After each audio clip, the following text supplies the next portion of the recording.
Olá, alunos. Boa tarde, tudo bem? Professor Luiz. E nossa aula de hoje vai ser sobre China Antiga. Mas antes de iniciarmos nossa aula, quero deixar meu e-mail de contato para vocês enviarem suas perguntas, sugestões e reclamações. luizcpmarques30@gmail.com. Prestem atenção no slide a seguir e vamos iniciar nossa aula. A civilização chinesa, poucos sabem, é uma das mais antigas do mundo. Surgiu por volta de 5.000 anos antes de Cristo, com os grupos nômades que começaram a se fixar na região. A presença de grupos humanos na China é bastante antiga. Em vários pontos do território chinês já havia grupos humanos dedicados à caça e à coleta, sistema de vida muito semelhante ao Paleolítico e Neolítico. Acredita-se que o berço da civilização chinesa tenha sido o vale do rio Huanghe, conhecido também como Rio Amarelo, a exemplo do que aconteceu no Egito com o rio Nilo e na Mesopotâmia com o Tigre e o rio Eufrates. O Rio Amarelo era muito importante para a formação das primeiras comunidades da China antiga. Por que vai ser muito importante? Porque com a ajuda do Rio Amarelo, eles vão poder cultivar cereais, cultivar mais tarde o arroz, e além de criar aí animais como porcos, cachorros, bois, cabras necessários para a sua sobrevivência. A sociedade chinesa antiga também vai ser muito importante e bem conhecida também pelas suas produções de cerâmica e também produção de seda. A seda que era um produto muito importante e muito bem aceito no mercado europeu. Então, vamos entender um pouquinho mais da história chinesa. Não podemos deixar de falar das dinastias, mas antes temos que entender o que vem a ser dinastia. Dinastia é uma sucessão de soberanos, ou seja, de reis, pertencentes à mesma família por diversas gerações. Nós vamos ver que existiu uma dinastia que durou aí aproximadamente 1.000 anos. Acompanhe no slide a seguir. No ano de 1750 foi fundada aí a primeira dinastia chinesa pela família Shang. O que vem a ser essa dinastia? Essa dinastia desenvolveu bastante a escrita e o trabalho com o bronze, usando armas, urnas funerárias, carros de guerra e também empreenderam uma política de guerra, por meio da qual ampliaram enormemente o território chinês. Ou seja, por conta das suas guerras, eles conseguiram aumentar o território chinês, o que vai aí trazer um avanço, né, na sua sociedade e no seu modo de vida. A partir do ano 122 surge então a dinastia Zhou. Essa dinastia também vai utilizar políticas de guerra, mas também com uma característica a mais: aliança com as famílias nobres. Eles vão começar aí a apoiarem nas famílias ricas. E com isso aumenta o poder dos governantes, e por conta disso eles dividem a China em 7 principados, que vai trazer aí, que vai causar guerras entre esses príncipes. A partir do ano 221, então, o príncipe Shi Huangdi conquista, através dessas guerras, os outros 6 principados e se torna o primeiro imperador da China, conhecido como Império Qin. Uma característica dessa dinastia vai ser o início da construção da Grande Muralha, que vai servir para proteger o território chinês de invasão de outros povos estrangeiros. A partir do ano 222 surge então uma outra dinastia, a dinastia Han. Após a morte do imperador Shi, então tem início essa dinastia.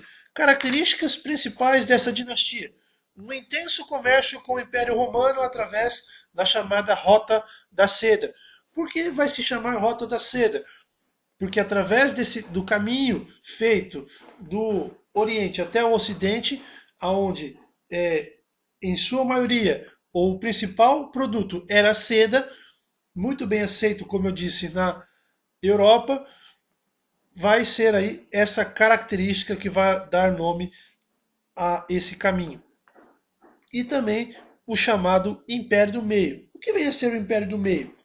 Antes dos chineses descobrirem que havia um império maior do que os deles, que no caso vem a ser o Império Romano, eles acreditavam que a China era o centro de tudo, o centro do mundo. Então, por isso, a denominação Império do Meio. Uma característica que eu não posso deixar de falar aqui é a dinastia Zhou. Essa dinastia foi a dinastia que durou aí aproximadamente 1000 anos, ok? Então, uma curiosidade muito importante aí em relação às dinastias. Outros pontos que nós não podemos deixar de falar da história chinesa vem a ser aí a tecnologia. Por que a tecnologia vai ser tão importante assim? Primeiro, eles vão inventar o moinho d'água, que vai ser importante para moer cereais, vai facilitar a produção de alimento. E eles vão inventar também o papel e o carrinho de mão, importante e muito útil para carregar aí os produtos agrícolas, já que os caminhos daquela época eram tortuosos e estreitos. Outro ponto interessante em relação à tecnologia vai ser aí a construção de uma rede de estradas. Essas estradas que vão ser construídas pelo governo e mantidas pelo governo. Então, a sociedade não tinha que ter nenhuma preocupação quanto a estradas, porque era responsabilidade do governo. Outro ponto importante vai ser a sociedade. Para entendermos a história chinesa, temos que entender a sua sociedade.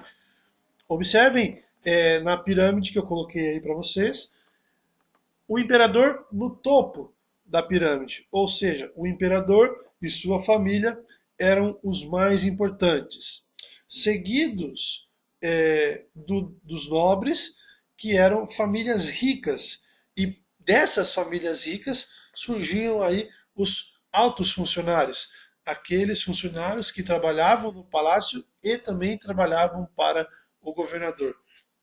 E por último, surgem então aí os camponeses. Camponeses que constituíam aí uma imensa maioria da população e produziam os alimentos para quase toda a sociedade. Ou seja, era eles que alimentavam a sociedade. Eles também trabalhavam a terra dos nobres em troca de uma pequena parte da colheita, como se fosse um pagamento pelo trabalho prestado. Além disso, tinham direito de cultivar uma pequena terra para o sustento de sua família. Trabalhavam também nas grandes obras públicas e serviam ainda como soldados nas guerras promovidas pelo imperador. Observem que essa característica da sociedade chinesa vai ser muito semelhante à sociedade feudal da Idade Média. Ok? Mas vamos entender agora um pouquinho sobre a religião chinesa. A religião chinesa tem aí como ponto principal o taoísmo. O que vem a ser o taoísmo? O taoísmo é baseado aí numa obra filosófica de Lao Tse, cujo nome significa velho mestre. Ele valorizava a vida modesta, o ideal da igualdade entre as pessoas e dizia que a alma da pessoa que vivesse com simplicidade teria um lugar melhor no céu. E o taoísmo tornou-se então a religião mais popular na China. De acordo com o taoísmo, o universo é regido por duas forças opostas e complementares, o yin e o yang.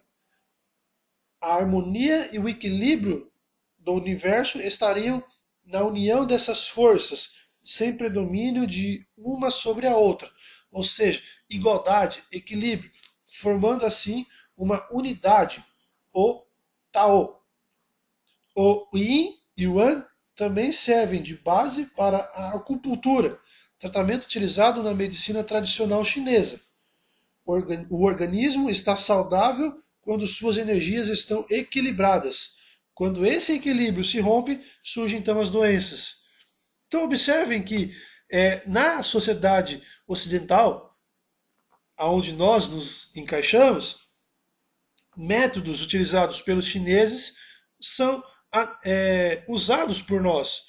Exemplo da acupuntura,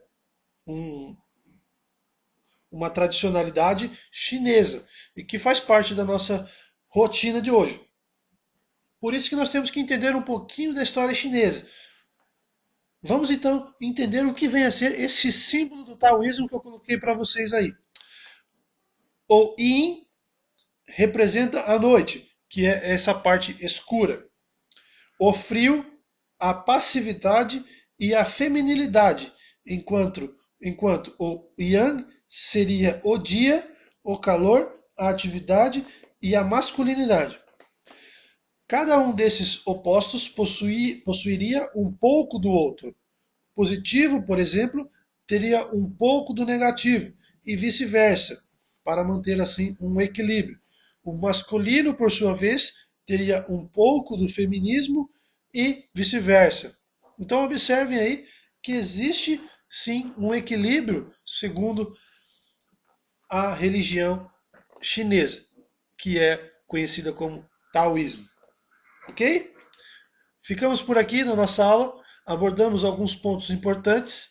Qualquer sugestão, reclamação, dúvidas, perguntas, envie para o e-mail luiscpmarques30@gmail.com. E até a nossa próxima aula. Tchau!